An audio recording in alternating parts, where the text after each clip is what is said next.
Hello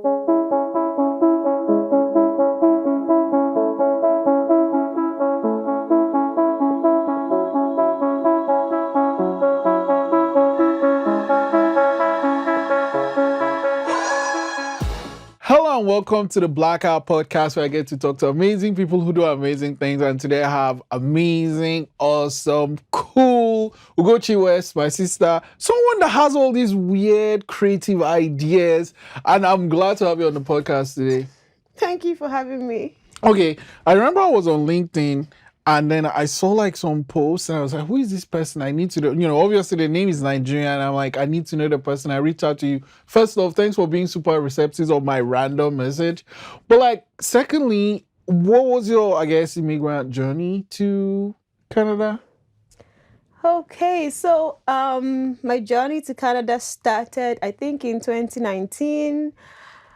So I'm from Nigeria, and I was a banker until a few days ago when I resigned. But but I mean, by the side, I ran a non-profit and a social enterprise, which took the bulk of my time. What was the name of the...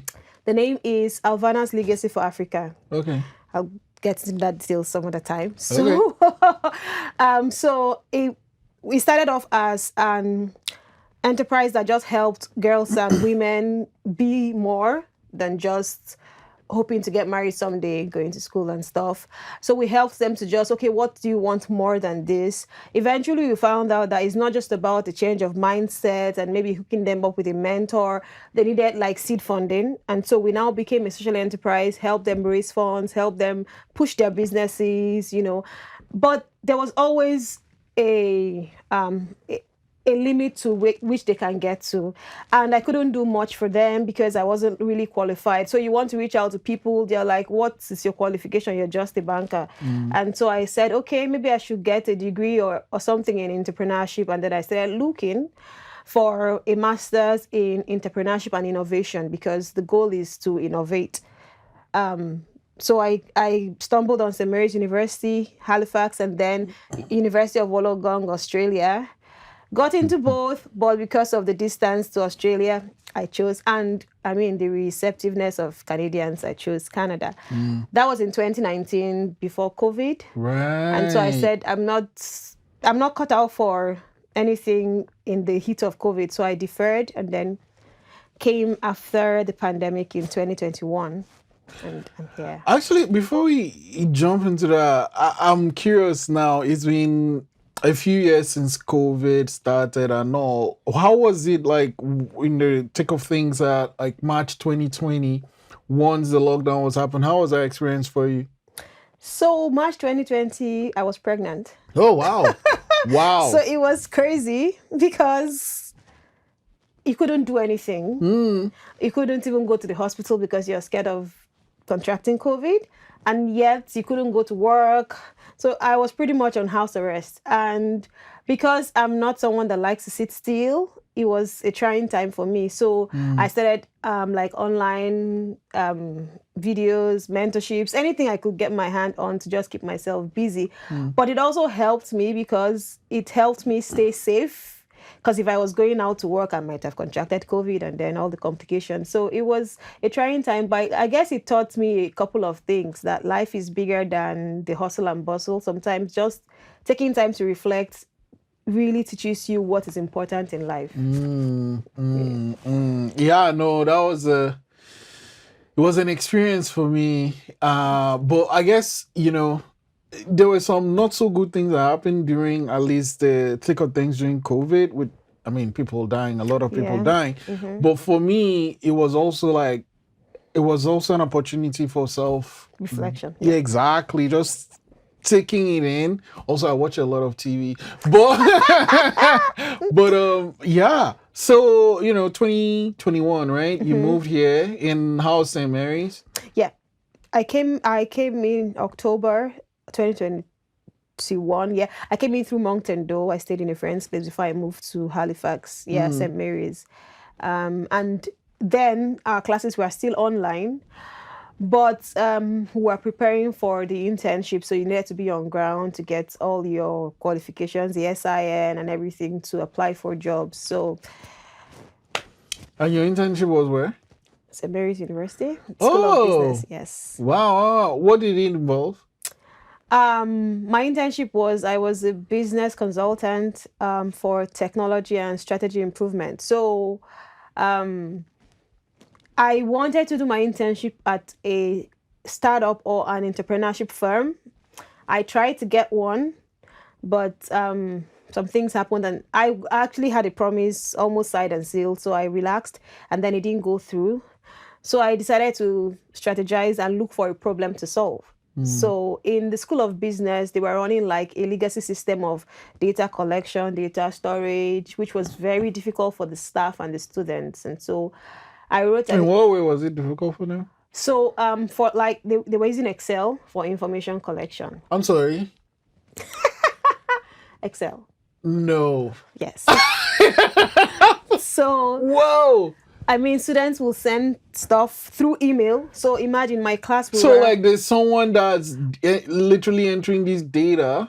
It's no one's job, but it's everybody's job. Right, because you get the email, then you have to put it in, And then if nobody does it, then it gets missing, and then they have to send an email to the student again, and like, we've not received this item, but I sent it 3 days ago, and all that. So I was involved in that process, and I mean, like, there are ways to automate this system. This is 2022. And so I sent an email out, and they were really receptive. Like the school administration, I guess they didn't even know it was a problem. But I mean, they said, okay, if you can do this, then let it be your internship. And that's what I spent my time doing. What did you change? It's not Excel anymore. No, it's not Excel anymore. So we already had like a database where faculty, like teaching staff, passed study materials and grades. So it's called Brightspace. We already had that. And it was just to integrate the graduate career services on that platform and create a platform for deliverables collection, and then allow students to just go on and log on, you know. So like a web form. Like a web form, but like it's a website. So you create like a subject code for the team, and then they can monitor what they want to receive, and the students can just log on with their normal School login. yeah, and then go there and then upload the materials they need, and someone just uploads it and sees that everybody has Is at submitted, the end. and then you can easily send automated emails to those who haven't even submitted. So it becomes easier. You don't have to say, okay, UG, and you scroll down to look for Ugochi, and then it was very seamless, and it just needed a couple of brainstorming. We tried a couple of things before I said, okay, instead of paying for a new system, we have one available. All we need to do is to synchronize. Yeah. So we worked with the IT department, and we created this new shell, and it's working pretty fine. So Yeah, no, so me, I'm really okay. So me, I'm super boring. If it's broke, why are we fixing it? If it's not broke, broken, why are we fixing yeah. it? And if something exists, why can't we build on it? around it, yeah. Right. I mean, then finally, if all this is not working, then let's build a new thing. So, like, building a new thing, it's cool and it's nice and it's sparkly. But if you have all these things, and again, another thing about me, especially when it comes to school, like, when it comes to traditional, things like schools and stuff like that, they don't like change. So you want to make the change very Slow, yes, and easy. Yes.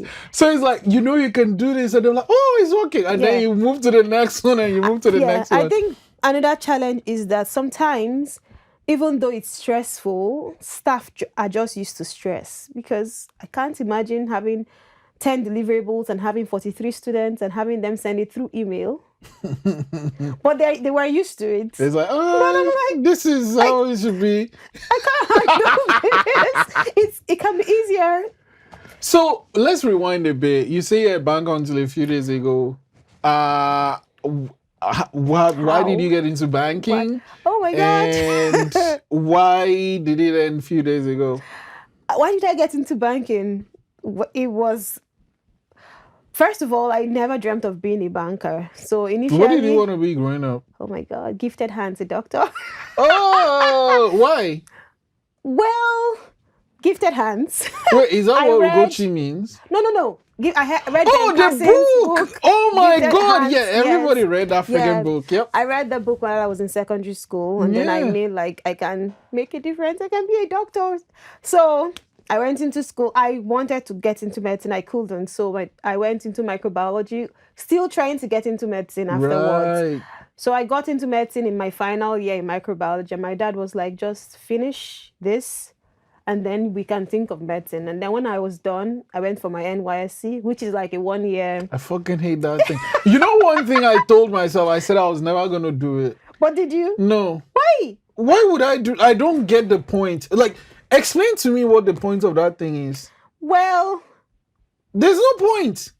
At least we helped teach students. So do I have to go to that training with the military people to Not at all. If the camp can be scrapped and people can actually be sent to do things they enjoy doing, it's better. But I mean, I can volunteer. So I can volunteer my time. I don't have an issue with that. It's like I'm not gonna freaking go to the thing. And like, friends will say, you have to wake up in the morning. It's like you're bringing the military. I hated waking up that early. I hated all those things, but I had to do it. So I did it. Where did you serve? What like what's? Oh, okay. In the village. But I try to enjoy my time there. Oh my God, that's the other thing. You don't get you don't choose where they send you to. Yes, you don't. My sister went to Zamfara. Oh my God, I had a friend that went to Zamfara. She came back black. I'm sorry. What I mean? Yeah, no, she went to Zamfara. I remember my sister. She did get her nose would bleed. Oh my God! Because of how hot it was there. I was like, yeah, I'm not doing this thing. No NYSC for me. You. Okay. Yeah, so fuck no. I did God, no. Anyway, so you did NYSC. So I did NYSC and then I just came back from Wait, what did you do? Like, so were you like in the research thing or for your NYSC? Oh no, I actually taught in primary school. Oh, so you taught science? I taught biology. I taught everything. I taught biology, I taught English, I taught CRS. Wait, how are you teaching CRS? It's just they give you Bible. They give you the book and the syllables, and then you go and teach. So they didn't have teachers for all these subjects. Holy shit! And I was living in the school premises, so I had a lot of time on my hands. So I can teach that, and okay. So that's a lot, man. That's a lot. Oh, you have to keep busy when you're in the village. There's nothing to be done. It's better you're doing something than you're not doing anything. And then I agreed with them. I'll teach Monday to Wednesday, and then from Thursday I have my time. And they were okay. So I taught Monday, Wednesday, and Thursdays I will travel and do some other things. And so what city is Ekiti close? Ekiti is close to Lagos. Well, not close to Lagos, but it's I don't even know. But I will go from Ekiti to Onitsha, and then from Onitsha I will just move. It's close to Onitsha somehow. Okay. Yeah. So it was easy for me to navigate. Yeah, no, not for me. Good for you. So you. So I finished, and then wait. Sorry, I'm sorry. Let's stay at this school. How was it teaching? Oh gosh, I'm going to. Well, it wasn't a good experience because the students were not so. They couldn't speak English that much, and I couldn't speak Yoruba. Yes, so it was my first time of seeing a school being taught in Yoruba. So they teach English with Yoruba.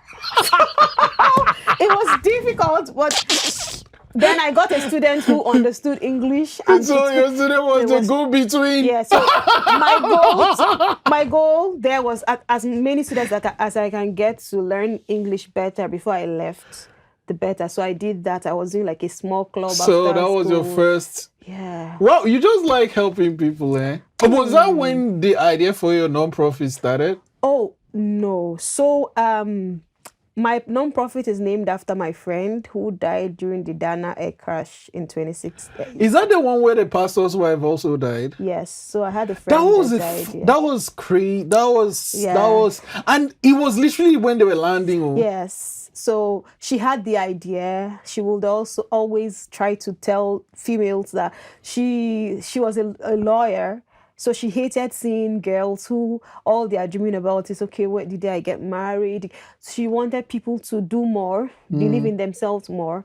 And so she would always talk to me about it and we'll laugh about it. So after she died, I just felt like, okay, I needed to keep her dreams alive. But not until I got into the banking system. And then I realized that even for women who actually have a job, that was still what they wanted. Still don't know how to make a difference. They just want to settle down because for them, being married gives them like, I don't know, Validation. validation and societal influence and But all but that. you have to, being Nigerian myself, like it starts from growing up Of though, because course. even as kids, you're playing husband and wife, right? Exactly. And then the wife is always cooking in the Right, so I mean it starts right, from there, but then right. people have to deliberately create the change because then we create girls who are incapable of making decisions for themselves and who always believe that no matter how rich I am, if I'm not married, then I'm not fulfilled.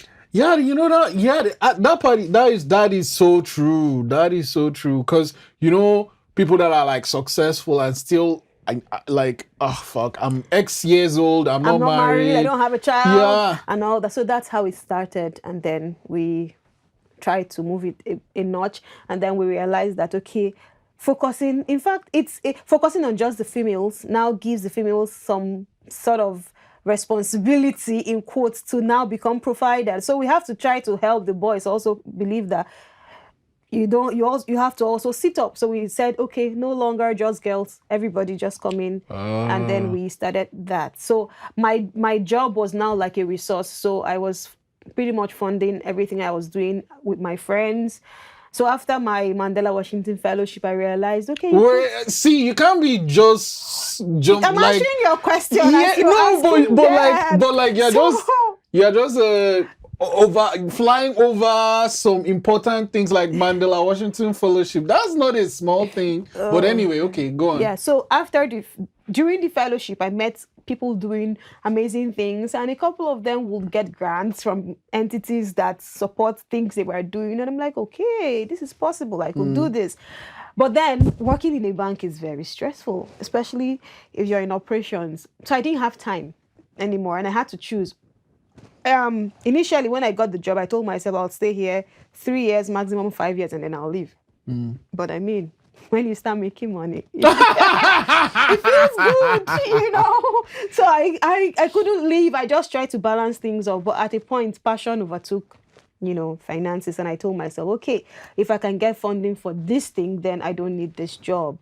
I don't need the money. Because the money I was making, yes, I was meeting my needs and stuff, but the bulk of it will still go into the project. So if I can get funding for the project, then maybe I can just take a break from work. It wasn't an easy decision to make. I But can't then even imagine it.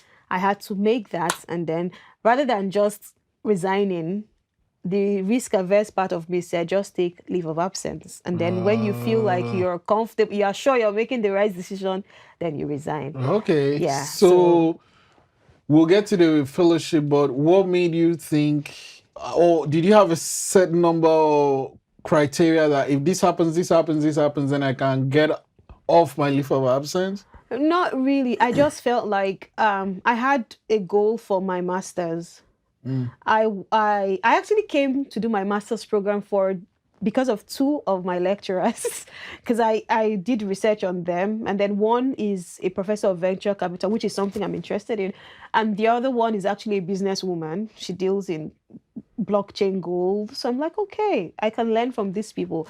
So I felt like if my goal for learning works and I'm able to get what I need, then I know that I can break the glass ceilings I want to break, and then I can resign. I don't have to get a job to leave this job. I just have to feel equipped to face do my that thing. storms. Yep. So after I graduated and then I did my self-reflection, I'm like, I think I have what I need. So okay. I didn't even remember that I hadn't resigned. So HR sent me an email like, you're supposed to resume next week. I'm like, oh, I'm not coming back. So yeah. Wow. Okay, so let's now rewind back to the fellowship. How did the fellowship happen? What is even this Mandela Washington Fellowship. Yep. So the Mandela Washington Fellowship is a fellowship by the United States Department of State, where they go to sub-Saharan African countries and look for youths making a difference in their countries. And then they take them to the US and train them, like equip them more to go back and do more. So you have to be creating a sort of change in your environment, and then you have to actually apply for it and then get vetted, then go and get training. And the training involves a lot of theoretical and practical training. So they expose you to how to do things better and then how to even get funding for the things you're doing, Right. which was one of my challenges. So after that, I just knew that okay, it's something.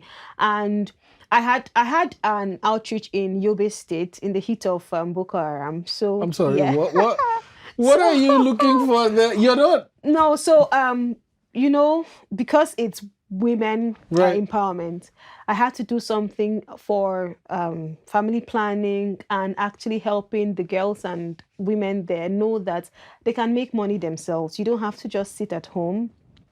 So a friend of mine told me he was working in Yobe at the time and he was into healthcare. So he told me I could gather these women for you if you want to do something. So I had the outreach and so I just came in from the outreach into Abuja. In fact, I left there a day before the attack. We Holy had shit. information that just Something evacuates, might yes, and so I came into Abuja. So when the attack happened, my friend I was staying with just told me you should apply for Mandela Washington Fellowship. The kind of things you're doing is what they need. I hadn't heard about it before, so I'm like, okay, I'll think about it. So a day to the deadline, he called and said, "Have you submitted the application?" fuck. I'm like, okay, I'll do it. I'll send it to you. See if it's even worth it. And that's how I applied, and ta-da! I was called. I went. I saw, I conquered, and then How was it? So was it in Washington oh or no, I was in North Carolina in okay? Boone, but then after the training for 6 weeks, we go to Washington for like the general congress and stuff. So it was good. We were trained on everything from how to actually build your brand and how to channel, because you can be doing different things at the same time but not actually channeling your vision. And then of course grant writing and how to network. So if what you're doing can be relevant in other African countries, how you can network with people and do the expansion thing and all. So it was amazing. And then you meet people who are doing super amazing things that will make you wonder, what am I even doing to be here? But it was good. And What were some of the projects that your members of counterparts. your cohorts were in? So I had someone who was from South Sudan, and they were war-torn then. So he was like a peace advocate, a personal peace advocate. He would go into these war-torn areas and try to talk to the youth, not to engage in the fighting. And then he had some scars from it, but he was still pushing. God And then I damn. had a guy who was interested in ending vaginal mutilation in Kenya. Being a guy, that's a hard space to be in, but he was doing that. And then there was a guy who was interested. He's from Nigeria too. I think he was an orphan, and then he started an orphanage, and then he runs the orphanage himself. There was a lady from Ethiopia who was a pro bono lawyer for women who get raped and all that. And in Ethiopia, that's like mad. You can't even do those kind of things. So there were people who were actually putting their lives on the line. And I'm just, I mean, you were, because, like, imagine if okay. you didn't fly out that day. I mean, yes, but it's not like something I'm deliberately doing, like putting myself out there. But these guys, they know the risk, and yet they say my cause is important, and they go out there. So I think you are not giving yourself enough credit, though, because, like, leaving a cushy band job is, oh well. yeah, like, you believe so much in this thing you're doing. I'm going to, I don't know if I would do that. But come to think of it, like, yes, the bank job was paying well, but then if you get to empower people and change lives, you can't, it's priceless. That's what I'm trying to say. So yeah, your passion is, I mean, okay, so you did this thing and moved here. How was like your internship where you moved off Excel and is it done now? Yes, so it's done, but we're still in like the pilot phase, I would say, because we have 2 cohorts using it now. And I know that when something is new, there are going to be hiccups. Of But course. the good thing is that the IT department is willing and ready to help, and I'm sure it will be like that for a very long time, until maybe if the school decides to change that system, because it works pretty much. The students visit those sites every day for assignments and lesson notes. So it's easier for them to upload their documents there rather than creating another thing. So yeah. And your master's, is it done? Yes, I'm done. Graduation is supposed to be in 2 weeks, but I'm going to miss it. Because I'm representing my school at VCIC in Boston. What is that? So VCIC is like the venture capital investment competition. It's where students get to act like VCs, like take investment decisions based on entrepreneurs. And if you make the right decision, then you win. How do they even rate the right decision? The real VCs are going to be there as judges. Oh. So while the entrepreneurs are pitching, they are taking notes and deciding on who to invest in. And then you ask questions, they rate you, how do you ask these questions, and then how do you like take control of the conversation. And then if you chose the company that they would have chosen and asked the right questions that they would have asked, Given the and money then too? convince them to invest in that, then So, what do you, okay, venture capital sounds great, but it's kind of like freaking gambling though.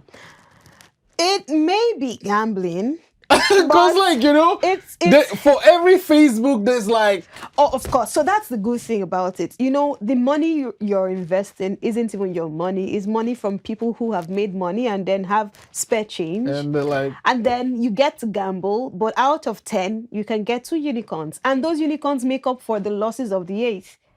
So it's pretty much gambling. But when you get really good, then you can have like 4 unicorns out of 10. The goal is 2.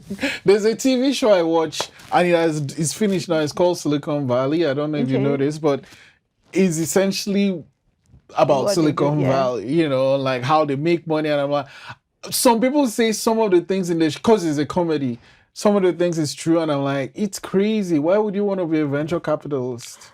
Well, because Apart from the money, of course.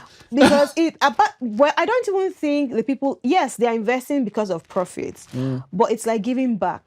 Like if you made so much money, there's only a limit to how you can spend it. But if you can empower a business, look at Facebook, how many employees they have and what they are doing in the world. I mean, So the investors must be proud. It's not all, And you know, not all these businesses actually break even. it's not all good though with Yeah, it's Facebook. not, yeah, that's what I'm saying. Okay. Sometimes they're not even making profit. But the good they are doing, the investors are happy, even though they do it for the money. But somehow I feel like it's also about giving back, because if I'm going to invest 100 million, I don't have 100 million. I must Right. have like $2 billion. And then I Right. said, okay, I'm giving 100 million. So if it comes back, sometimes it comes back 2-3 times over. Yeah. Good. If it doesn't come back, oh All well. good. I would I have mean, used like- it on a yacht somewhere. And then I'm using, because those are the kind of people that do these investments. Yeah. And then for the actual partners, if you get a good company and they break even and you make 20%, 20% of $1 billion is. so you see, you retire early. So it's a good gamble and it's for a good cause, I believe, you know. So, and then this competition, are you the only person? Oh or- no, it's a team of 5. So we're 5. There's a grad team and there's an undergrad team. So I represent the grad team. I'm part of the grad team. We're 5. Yeah. Wow. It happens to be on the day of graduation, but I mean, I'll take You in Boston though. I'll take pictures when I come back. So it's very good cause. Okay, so now it's done. What's next in? So the next thing on my plate is actually to prove myself. The only What? no, what? in Canada. Okay. No, okay, in Canada. So work for a company that works with entrepreneurs or an actual startup, and do the things that I know I can do better, and also learn how the Canadian ecosystem works for my next phase. Okay. I'm gonna let you go with this question though. I've said what's in line. You kind of said what was on the plate, but what is this next phase? So 2 things. So I want to go into venture capital, but I also want to be an entrepreneur. So I have an idea book with a couple of ideas, but then as time goes on, I'll know which is ready and if it's time, or to do venture capital for a while and then maybe eventually just do entrepreneurship. So yeah, it's a combination of both and it's on the journey. But you know that you can have decisions or goals, and then as you evolve, they also evolve. So for now, is to prove myself working and gaining Canadian experience. And then after that, then I'll choose, okay, do I work for a VC before becoming one, or do I just become an entrepreneur and then see how life goes? Wow, Ugochi, man, thanks so much for sharing all these things. Are making me remember all my NYSC and all, and all those Thank things. you for having me.